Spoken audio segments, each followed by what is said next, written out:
ஸ்ரீ கலை மிர்னாலை ஜோதிட அன்பர்களுக்கு வணக்கம். உங்களுக்கு செப்டம்பர் மாதம் மிதன ராசி பலனை கூறுகிறேன். மிதன ராசியில் செவ்வாய் அமர்ந்திருக்கிறார். 2ஆம் இடத்தில் கடக ராசியில் சந்திரனும் புதனும் அமர்ந்திருக்கிறார்கள். 3ஆம் இடத்தில் சூரியன் இருக்கிறார். 4ஆம் இடத்தில் சுக்கிரனும் கேதும் அமர்ந்திருக்கிறார்கள். 9ஆம் இடத்தில் சனி வக்கரமாகி அமர்ந்திருக்கிறார். 10ஆம் இடத்தில் ராகு அமர்ந்திருக்கிறார். 12ஆம் இடத்தில் குரு அமர்ந்திருக்கிறார். உங்கள் ராசியில் செவ்வாய் அமர்ந்திருப்பதால் செவ்வாய் உங்களுக்கு இந்த மாதம் எதற்கெடுத்தாலும் கோபங்களும் சங்கடங்களும் அதிகமாக உருவாக காரணம் உண்டு. அதிகமாக நீங்கள் தான் மனக்குழப்பம் வேண்டாம். யாருடனும் அதிகம் வார்த்தைகளை பேச வேண்டாம். ஓரளவுக்கு சமாளிச்சுக்குங்க. உங்களுக்கு கோபம் நினைச்சா எதுக்கெடுத்தாலும் கோபம் உங்களுக்கு பொத்துக்கிட்டு வந்துடும். அதனால கொஞ்சம் மிதன ராசிக்காரர் கொஞ்சம் ஜாக்கிரதையா பேசணும், பிடிக்கணும். இப்ப 2ஆம் இடத்துல சந்திரனும் புதனும் இருக்கிறது. சந்திரன் 2ஆம் இடத்துல உங்களுக்கு ஒரு பண விஷயத்துல ஒரு நல்லதுதான். அவர் ஆட்சி வீட்டில் இருக்கனால பணமெல்லாம் உங்களுக்கு கைக்கு வந்து போகும். ஓரளவுக்கு நல்ல பலன் கொடுப்பார் சந்திரன் பண விஷயத்துல. குடும்பமும் கொஞ்சம் ஒரு நல்ல தன்மையா இருக்குன்னு வச்சுங்களேன். பெருசா சண்டைகள் அதெல்லாம் எதுவும் இருக்காது. குடும்பம் ஒரு நிம்மதியா கொடுக்கும்.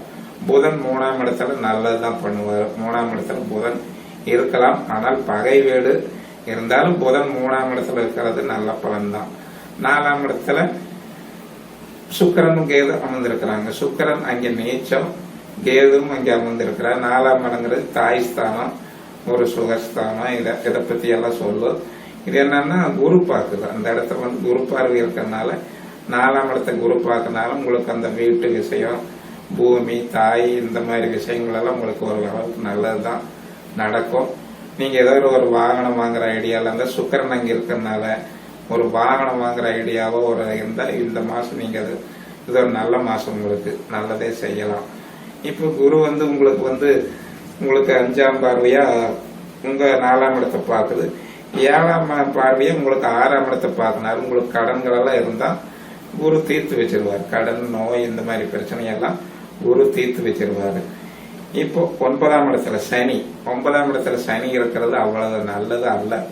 ஏன்னா அது தந்தைக்குரிய ஸ்தானம், பாக்கி ஸ்தானம் இதெல்லாம் இருக்கும். 9ல சனி ஆகாது. இருந்தாலும் மிதன ராசிக்கு ஓரளவுக்கு சனி நல்லவர் தான். அப்பாவுக்கு கொஞ்சம் தொந்தரவு இருக்கா. அப்பா சொத்து விஷயமா ஏதோ ஒன்று இருந்தா அதையெல்லாம் பார்த்து கொஞ்சம் பேசி நல்லபடியா பேசி முடிச்சுக்குங்க. பெருசா அப்பாவுக்கு உடல்நல தொந்தரவு வந்தாலும் பெருசா பாதிக்காது. இப்ப 10ஆம் இடத்துல ராகு. 10ஆம் இடத்துல ராகுனா உங்களுக்கு தொழில் விஷயத்த சொல்றது. 10ல ராகு இருக்க ஒரு கெட்டகாரங்க இருக்கிறது நல்லதுதான். ஆனாலும் இது என்னன்னா தொழில் விஷயம் ஓரளவுக்கு சுமாரா போக. ராகு 10ல இருக்கிற தொழில் ஓரளவுக்கு நல்லா தான், ஒன்னும் கெடுதல் கொடுக்க மாட்டாரு. 12ல குரு அமர்ந்திருக்கனால உங்க விரயஸ்தானத்துல அவர் உட்கார்ந்துட்டாரு. அது ஒரு நல்ல பலன் இல்லை. 12ல குரு உங்க ராசிக்கு அமர்ந்திருக்கனால ஒரு இடத்துல சம்பாதிச்சா இன்னொரு இடத்துல உங்களுக்கு விரயத்தை கொடுத்துட்டே தான் இருக்கும். இதுதான் உங்களுக்கு பேச. பசங்களுக்கெல்லாம் கல்வியில 4ஆம் இடத்தை நல்லா பார்க்கறதுனால பசங்க நல்ல மாணவர்களெல்லாம் நல்லாவே படிப்பீங்க. நல்ல மார்க் எடுக்கிறதுக்கு உங்களுக்கு வாய்ப்பு இருக்குது. கொஞ்சம் எல்லாருமே நல்லா இருப்பீங்க. வணக்கம். நீங்க என்னோட சேனலை பார்க்கறதுக்கு சப்ஸ்கிரைப் செய்து நான் நிறைய வீடியோ போட்டிருக்கிறேன். நீங்க அதையெல்லாம் பாருங்க. உங்களுக்கு நிறைய விஷயங்கள் அதுல இருக்குது. அதை பார்த்து நீங்க எல்லாம் சந்தோஷப்படுங்க. எனக்கும் அது நல்ல நீங்க பாத்தீங்கன்னா எனக்கு ரொம்ப பிடிக்கும். நல்ல நல்ல தகவலெல்லாம் உங்களுக்கு நிறைய சொல்லி இருக்கிறேன். நன்றி, வணக்கம்.